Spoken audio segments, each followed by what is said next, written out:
윤호중 행정안전부 장관 후보자의 인사청문회 상황도 살펴보겠습니다. 앞서 소득세 늑장 납부, 또 과거의 음주운전 경력 이런 게 지금 논란이 됐었는데요. 윤 후보자 일단 의원들 앞에서 고개를 숙였습니다. 네, 윤 후보자는 앞서 국회의원 비서관 시절인 1995년 음주운전으로 적발돼 벌금 70만 원을 선고받은 사실이 드러나 경찰을 관할하면서 치안을 담당하는 행안부의 수장으로서 자격 논란이 불거졌는데요.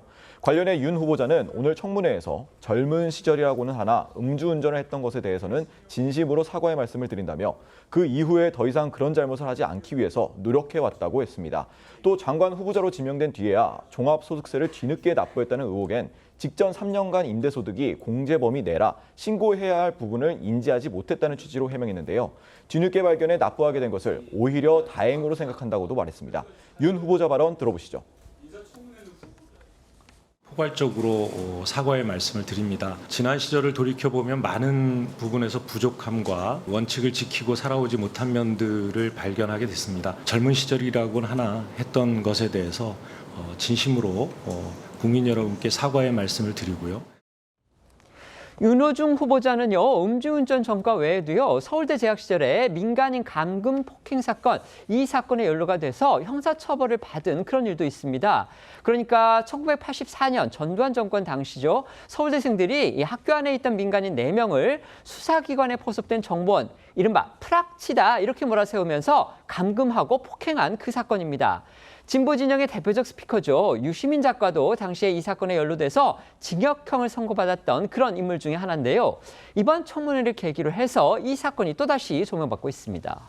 그렇습니다. 말씀하신 대로 이 서울대 민간인 고문 사건은요, 1984년 윤 후보자 등 이 총학생회 간부들이 민간인 4명을 이 수사기관에 포섭된 정보원으로 내몰아서 자백을 강요하며 이 감금하고 폭행한 사건입니다. 윤 후보자는요, 이 사건으로 징역 10개월을 선고받았습니다. 이에 인사청문회를 앞두고 야당에서는 행안부는 경찰을 관할하는 조직인데 이 과거 민간인 감금 폭행으로 이 처벌까지 받은 장관 후보자는 이 자격이 없다, 이런 지적이 나왔습니다. 이에 대해서 윤 후보자 측에선 이 국민의힘 서범수 의원실에 제출한 이 서면 답변서에 피해자들에게 사과하면서도 당시 폭행에 가담하지 않았고 학생 지도부의 일원으로서 이 관련 학생들을 자제시키고 상황을 수습하고자 노력했다고 해명한 것으로 전해졌습니다. 당시 처벌받은 것엔 오해가 있었다, 이런 취지로 읽힙니다.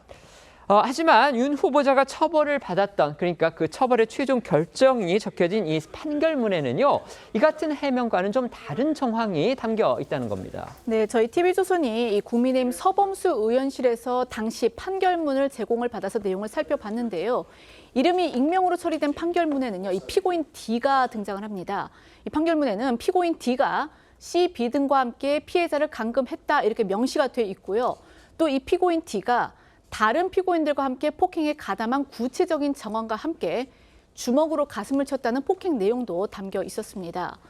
서범수 의원실은 이 피고인 D가 1981년 서울대 인문계열에 입학해 철학과에 재학 중이며 징역 10개월을 선고받은 점 등을 종합해 볼 때 윤 후보자로 특정된다, 이렇게 주장을 했습니다. 서범수 의원은 폭행에 가담하지 않았다는 윤 후보자의 답변과는 달리 민간인 감금 폭행 사건에 적극 가담한 것으로 나온다며 의심만으로 개인에게 폭력을 가할 수 있다는 것은 위험천만한 발상이라고 비판했는데요. 다만 윤 후보자 측 관계자는 저희 TV조선에 후보자는 폭행에 가담하지 않았다고 기존 입장을 고수했습니다.